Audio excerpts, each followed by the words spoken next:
नमस्कार, मैं प्रवीण गौतम। जिलों की राजधानी के नाम पूछते हुए पीएम मोदी ने उड़ीसा के मुख्यमंत्री नवीन पटनायक का मजाक उड़ाया, उनके सामान्य ज्ञान पर सवाल उठाया। तो नवीन पटनायक को भी देश के वो सामान्य मुद्दे नजर आ गए जिन्हें लेकर विपक्षी नेता पीएम मोदी से सवाल पूछते आए हैं। अब नवीन पटनायक ने भी उनका मजाक उड़ाने पर पीएम मोदी को जवाब दिया है। चुनावी नूराकुश्ती में पीएम मोदी को जवाब देते हुए नवीन पटनायक ने क्या कहा, जरा सुनिए। नवीन पटनायक ने एक वीडियो जारी किया और सीधे पीएम मोदी पर सवाल उठाते हुए देश के मुद्दे याद दिलाते हुए, पुराने वादे याद दिलाते हुए कहा, उड़ीसा के बारे में मुझे कितना पता है, इस बात को उड़ीसा के लोग पिछले 24 साल से अच्छे से जानते हैं। लेकिन माननीय प्रधानमंत्री, आप उड़ीसा के बारे में कितना याद रखते हैं? उड़िया भाषा एक क्लासिकल लैंग्वेज है, लेकिन आप उड़िया भाषा को भूल जाते हैं। आपने संस्कृत के लिए 1000 करोड़ रुपए दिए, लेकिन उड़िया भाषा के लिए 0 पैसा दिया। ओडिसी म्यूजिक को भी आप भूल गए। ओडिसी म्यूजिक को क्लासिकल म्यूजिक की मान्यता देने के लिए मैंने कई बार आपसे अपील की, लेकिन आपने 2 बार इस अपील को रिजेक्ट कर दिया। उड़ीसा ने देश को कई बहादुर बेटे दिए हैं, जिनमें कुछ का नाम आप जानते हैं, जिनका नाम आज आपने लिया। क्या इनमें से कोई भारत रत्न डिजर्व नहीं करता है?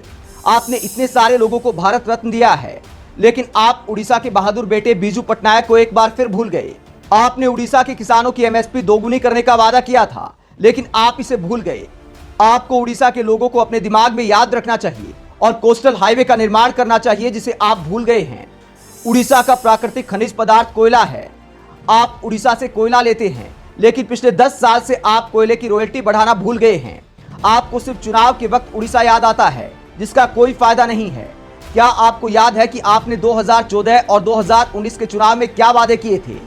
आपने महंगाई कम करने का वादा किया था, 2 करोड़ नौकरियां पैदा करने का वादा किया था, एलपीजी पेट्रोल और डीजल की कीमतें कम करने का वादा किया था, जीएसटी कम करने का वादा किया था।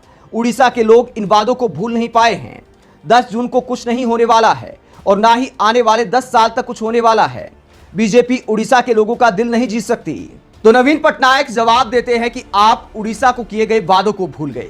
साथ ही नवीन पटनायक को अचानक वो सारे वादे याद आ गए जिसे लेकर विपक्षी नेता मोदी सरकार से सवाल करते आए हैं और नवीन पटनायक पीएम मोदी का साथ देते आए हैं। संसद में अनेक कानून को पास करने में नवीन पटनायक ने पीएम मोदी और मोदी सरकार का साथ दिया है, जिसका जिक्र अनेकों रैलियों में पीएम मोदी करते हैं। लेकिन चूंकि अब उड़ीसा की सत्ता का मामला है, तो पीएम मोदी नवीन पटनायक का मजाक उड़ा रहे हैं और नवीन पटनायक को भी देश के मुद्दे याद आ रहे हैं। जबकि यही बीजेपी नेता पीएम मोदी और बीजेपी के तमाम नेता दूसरे नेताओं को नवीन पटनायक से सीखने की सलाह देते थे कि केंद्र सरकार के साथ मिलकर कैसे काम किया जाता है। आज वही प्रधानमंत्री नवीन पटनायक का मजाक उड़ाते हैं और नवीन पटनायक भी अपनी कुर्सी बचाने के लिए प्रधानमंत्री को जवाब देने को मजबूर हो जाते हैं। लेकिन सवाल ये उठता है, जो सारी बातें नवीन पटनायक ने आज की, पिछले 10 साल में नवीन पटनायक ने सारे मुद्दों को कब उठाया है?